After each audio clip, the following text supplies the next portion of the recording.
নমস্কার, আপনাদের সকলকে আজকের এই প্রেস বার্তায় স্বাগতম। আপনাদের অত্যন্ত কম সময়ের মধ্যে আমরা ইনফর্ম করেছি, যারা এসছেন তাদেরকে ধন্যবাদ, কৃতজ্ঞতা।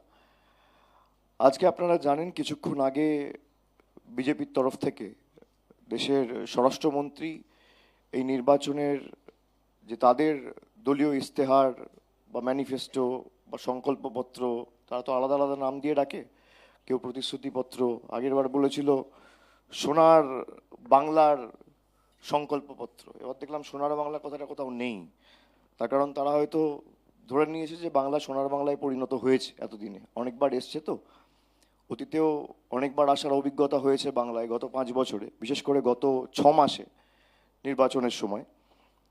তো যাই হোক, তারা বেশ কিছু কথা বলেছেন এবং কিছু প্রতিশ্রুতি দিয়েছেন বাংলার মানুষের সামনে। সেখানে সংবাদ মাধ্যমের প্রতিনিধিরা যারা ছিলেন তারাও কিছু প্রশ্ন করার সুযোগ পেয়েছিলেন।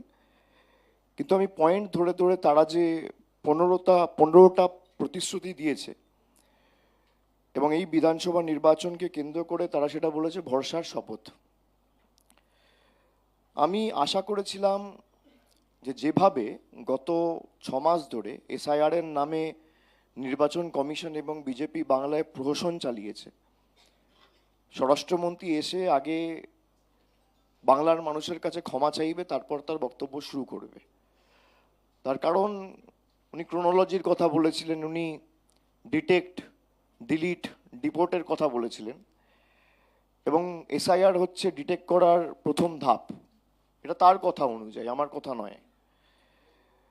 এখনো পর্যন্ত যে নাম বাদ গেছে তালিকা থেকে, প্রথম যে তালিকা ফেব্রুয়ারি মাসে প্রকাশিত হয়েছিল সেখানে প্রায় 58 লক্ষ নাম বাদ গেছিল, পরবর্তীকালে 5.5-6 লক্ষ নাম বাদ গেছিল এবং আন্ডার অ্যাডজুডিকেশন তালিকায় অমীমাংসিত যে নামগুলো ছিল সেখান থেকে পরবর্তীকালে 27 লক্ষ নাম বাদ গেছিল। সব মিলিয়ে প্রায় 90 লক্ষের উপর নাম বাংলা থেকে এরা বাদ দিয়েছে।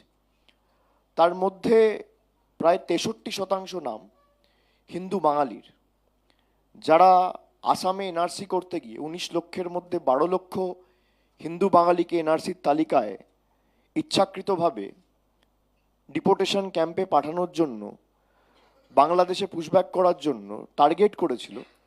বাঙালিদের উপর বিজেপির অত্যাচার তো নতুন কিছু নয়, আমরা গত 1 বছর ধরে দেখে আসছি।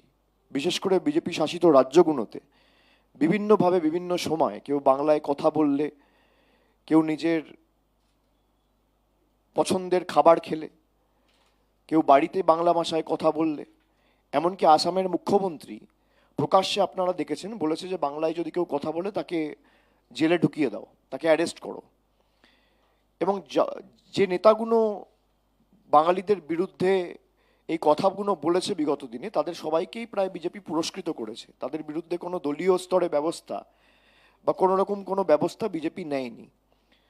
তো যেভাবে তারা বাংলাকে ছোট করেছে, আমি আশা করেছিলাম যে অন্তত পক্ষে কিছু বলার আগে আগে বাংলার মানুষের কাছে তারা ক্ষমা চাইবে। সেটা না করে তিনি প্রকাশ্যেই আজকে কার্যত স্বীকার করেছেন যে বিজেপি যদি বাংলায় ক্ষমতায় আসে তাহলে বাংলা দিল্লি এবং গুজরাট থেকে পরিচালিত হবে। এটা আপনারা সবাই দেখেছেন, উনি নিজেই বলেছেন যে इससे বাংলাদেশ से চলে, इससे अच्छा দিল্লি और গুজরাট से চলে। তার মানে কলকাতা বাংলাদেশে, উনি নিজেই তো বলেছেন এটা। বাংলাকে যদি বাংলাদেশের দৃষ্টিভঙ্গি দিকে কেউ দেখে, দেশের প্রধানমন্ত্রী দেখে, দেশের স্বরাষ্ট্রমন্ত্রী দেখে। এটা আমরা বিগত দিনে একাধিকবার বলেছি। বাংলাকে যদি বাংলাদেশ পরিচালিত করে তাহলে দিল্লিতে শেখ হাসিনা কি করছে? ওনার জবাব আছে? 1.5 বছর ধরে শেখ হাসিনাকে নরেন্দ্র মোদীর সরকার কি কারণে আশ্রয় দিয়েছে? কোন শিল্পপতিকে বাঁচানোর জন্য? শেখ হাসিনার স্ট্যাটাস কি? তিনি কি অনুপ্রবেশকারী না শরণার্থী? অমিত শাহ জবাব দিতে পারবেন? বাংলাদেশে হিন্দু সাধু সন্তদের উপর যখন অত্যাচার করা হয়েছিল, চিন্ময়ানন্দ প্রভুর উপর যখন অত্যাচার করা হয়েছিল, তখন অমিত শাহ সরকার কি ইতিবাচক পদক্ষেপ নিয়েছিল বা নরেন্দ্র মোদীর সরকার? আজকে তারা কার্যত স্বীকার করে নিয়েছে যে বাংলায় যদি কোনোদিন বিজেপি ক্ষমতায় আসে তাহলে দিল্লি এবং গুজরাট থেকে বাংলা পরিচালিত হবে। এটা আমরা বলছিলাম, আজকে বিজেপি এটাই শিলমোহর দিয়ে দিয়েছে। যাই হোক, মুখ ফসকে সত্যি কথাটা মুখ থেকে বেরিয়ে গেছে। আমি প্রথমে এবার ধাপে ধাপে তারা যে প্রতিশ্রুতিগুলো দিয়েছে, প্রথমত তারা বলেছে যে জাতীয় নিরাপত্তা সুনিশ্চিত করতে অনুপ্রবেশের বিরুদ্ধে কঠোর ব্যবস্থা নেওয়া হবে। যে ক্যাসেট 10 বছর ধরে বাজিয়ে আসছি, একই ক্যাসেট আবার আজকে বাজিয়েছে। 5 বছর আগে একই কথা বলেছিল। আসামে 10 বছর বিজেপি সরকার, এখনো আজ থেকে 15 দিন আগে অমিত শাহ প্রচারে গিয়ে বলে এসছে, এক টার্ম और दे दीजिए परिंदा भी पैर नहीं मार पाएगा। তা আমার প্রশ্ন হচ্ছে, যদি অনুপ্রবেশ আপনারা আটকাতেই চান, তাহলে কাশ্মীরে পেহেলগামের দায়িত্বে কে ছিল? বিজেপি সেখানে জাতীয় নিরাপত্তা সুনিশ্চিত করতে ব্যর্থ হলো কেন? দিল্লি পুলিশ কার দখলে, কার নিয়ন্ত্রণে? দিল্লি পুলিশ সরাসরি কেন্দ্র সরকারের অধীনে, স্বরাষ্ট্র দপ্তরের অধীনে। সেখানে দেশের রাজধানীতে বিস্ফোরণ হচ্ছে, 10 জন নিরীহ মানুষ মারা যাচ্ছে।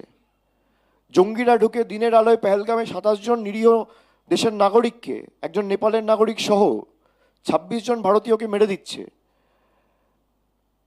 এই ব্যর্থতা কার? তিনি বলেছেন গত 15 বছরে তৃণমূল সরকারের দুর্নীতি এবং আইন শৃঙ্খলার অবক্ষয়ের খতিয়ান তুলে ধরতে একটি বিশেষ শ্বেতপত্র প্রকাশ করা হবে। যারা তৃণমূলের বিরুদ্ধে আঙ্গুল তোলে, আমার প্রশ্ন তাদেরকে যে আমি আজ থেকে 757 দিন আগে একটা টুইট করেছিলাম, প্রায় 2 বছর আগে, যে আপনারা কত টাকা, এই টুইটের কপি আমি আপনাদের দেখাচ্ছি, এটা অন রেকর্ড রয়েছে, এক্স হ্যান্ডেলে গেলে আপনারা পাবেন, যে এটা আমি করেছিলাম 14ই মার্চ 2024 সালে লোকসভা নির্বাচনের আগে, যে আপনারা গত 5 বছরে কত টাকা দিয়েছেন আবাস যোজনায় বা গ্রামীণ সড়ক যোজনায় বা 100 দিনের কাজে, এমজি নারেগায়, তার শ্বেতপত্রটা প্রকাশ করুন। 757 দিন পার, আজও শ্বেতপত্র প্রকাশ করতে পারেনি। তারা তৃণমূলের কার্যকলাপ নিয়ে প্রশ্ন তোলে। এখানে যারা হোয়াইট পেপারের কথা বলে, যারা দুর্নীতির শ্বেতপত্র প্রকাশ করবে বলে দাবি করেছে, সব থেকে দুর্নীতিগ্রস্ত এলিমেন্ট যারা, এবং খালি বাংলা নয়, দেশের বিভিন্ন প্রান্ত থেকে, যাদের উপর ভুরি ভুরি অভিযোগ, যাদেরকে ইডি সিবিআই ডেকে ঘন্টার পর ঘন্টা ডেকে জিজ্ঞাসাবাদ করেছে, পরের দিন বিজেপিতে গেছে, সব দোয়া তুলসী পাতা হয়ে গেছে। হিমন্ত বিশ্ব শর্মা থেকে শুরু করে, শুভেন্দু অধিকারী থেকে শুরু করে, নারায়ণ রানে থেকে শুরু করে, অজিত পাওয়ার, সে হয়তো আজকে আমাদের মধ্যে নেই, কিন্তু তিনিও তো গেছেন বিজেপিতে। এরকম ভুরি ভুরি উদাহরণ, একের পর এক উদাহরণ আমাদের সকলের কাছে রয়েছে। যাদের বিরুদ্ধে আপনি বলছেন দুর্নীতির শ্বেতপত্র প্রকাশ করবেন, সব থেকে দুর্নীতিগ্রস্তগুলো তো আপনার পাশে বসে আছে। কারোর বিরুদ্ধে 4টে 5টা 6টা করে ইডি সিবিআইয়ের মামলা। আপনি শ্বেতপত্র ছেড়ে দিন, যাদের বিরুদ্ধে জনসমক্ষে প্রুফ রয়েছে, আপনারা তাদেরকে নিয়ে দুর্নীতির বিরুদ্ধে লড়াই করবেন। শুভেন্দু অধিকারীকে নিয়ে, হিমন্ত বিশ্ব শর্মাকে নিয়ে, প্রেমা খান্ডুকে নিয়ে, যার বিরুদ্ধে সুপ্রিম কোর্ট অর্ডার দিয়েছে 1250 কোটি টাকার দুর্নীতি হয়েছে, বিজেপির মুখ্যমন্ত্রী নারায়ণ রানে, এদেরকে নিয়ে আপনারা দুর্নীতির বিরুদ্ধে লড়াই করবেন। এগুলো লোক হাসানো। তিনি এরপর বলেছেন 3 নম্বরে, কাটমানি সংস্কৃতির সিন্ডিকেট রাজ নির্মূল করা হবে। সমস্ত সরকারি কর্মচারী ও পেনশনভোগীদের জন্য কেন্দ্রীয় হারে মহার্ঘ ভাতা নিশ্চিত করে 7ম বেতন কমিশন বাস্তবায়ন করা হবে। তিনি বাংলার বাজেট পড়েনি। 1946 সালে যখন প্রথম পে কমিশন বাস্তবায়িত করা হয়েছিল, বাংলায় তখন তার নাম হয়েছিল পে কমিটি। সেভাবে দেখতে গেলে 7 পে কমিশনই বাংলায় বাস্তবায়িত হয়েছে, কিন্তু অ্যাকচুয়াল যে ফার্স্ট পে কমিশন সেটাকে আমরা বলতাম ফার্স্ট পে কমিটি। কমিশনের জায়গায় কমিটি কথাটা ব্যবহার হতো, আর সেটা হয়েছিল 1959 সালে। আর এই বাজেটে 5 ফেব্রুয়ারি যে বাজেট বিধানসভায় পরিবেশন করা হয়েছে, সেখানে 7 পে কমিশনের কথা স্পষ্টত লেখা রয়েছে। তিনি তো জানেনই না। আমাদের সরকার সে ঘোষণা অলরেডি করে দিয়েছে। তারপরে তিনি বলেছেন, আগামী 5 বছর 1 কোটি মানুষের জন্য নতুন চাকরি ও স্বনির্ভর হওয়ার সুযোগ তারা তৈরি করবে এবং বেকার যুবক যুবতীদের জন্য কর্মসংস্থান সুনিশ্চিত না হওয়া পর্যন্ত প্রতি মাসে 3,000 টাকা আর্থিক সহায়তা প্রদান করা হবে। যারা 1 কোটি চাকরির কথা বলে, নরেন্দ্র মোদী ক্ষমতায় আসার পর থেকে বাংলা সহ ভারতবর্ষের বিভিন্ন প্রান্তে নির্বাচনের প্রাক্কালে প্রধানমন্ত্রী হওয়ার আগে সব জায়গায় ঢাকঢোল পিটিয়ে বলেছিল বছরে 2 কোটি বেকারের চাকরি হবে। আজকে 12 বছর ক্ষমতায় নরেন্দ্র মোদী, কার্যত দেখতে গেলে প্রতি বছর যদি 2 বছর চাকরির প্রতিশ্রুতি তিনি দেন, তাহলে 12 বছরে 24 কোটি চাকরি। ভারতবর্ষে 4,123টা বিধানসভা আছে। সেভাবে দেখতে গেলে যদি 24 কোটি চাকরি হয়ে থাকে, যা তিনি বলেছেন যে প্রতি বছর আমি 2 কোটি করে বেকারের চাকরি দেবো, তাহলে 24 কোটি চাকরি যদি দেশে হয়, প্রত্যেকটা বিধানসভায় গড়ে 58,000 যুবক যুবতীর নতুন কর্মসংস্থান হওয়া উচিত। অমিত শাহ সারা বাংলা জুড়ে 5,000 লোক দেখাক, যাকে নরেন্দ্র মোদীর সরকার 5,000, আমি একটা বিধানসভার 58,000 বলছি না, সারা বাংলা জুড়ে 5,000 লোক দেখাক, যাকে নরেন্দ্র মোদীর সরকার গত 12 বছর ক্ষমতায় থাকার পরে কোনো যুবক বা যুবতীর হাতে একটা কর্মসংস্থানের নিয়োগপত্র তাদের কেন্দ্রের সরকার তুলে দিয়েছে। যা প্রতিশ্রুতি দিয়েছে, এই একই জিনিস দিল্লিতে বলেছিল, যুবক যুবতীদের হাতে আমরা 3,000 টাকা করে দেবো। আপনাদের অন্য জায়গায় সরকার আছে না? আসামে আছে না? আসামে দিন।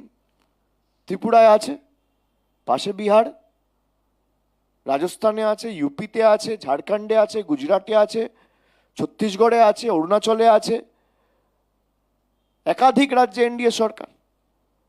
আপনারা করুন, করে দেখান, কেউ তো বারণ করছে না।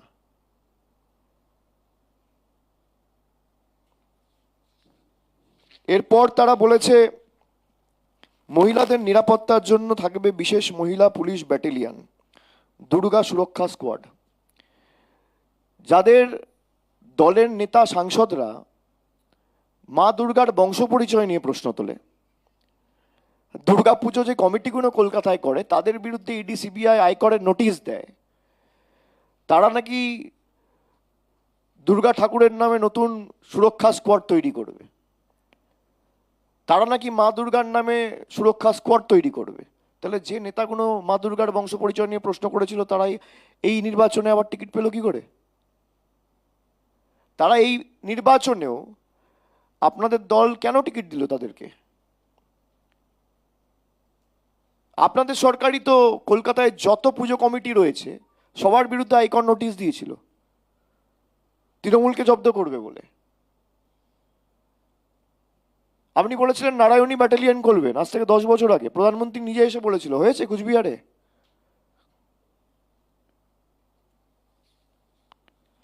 এরপর তারা বলেছে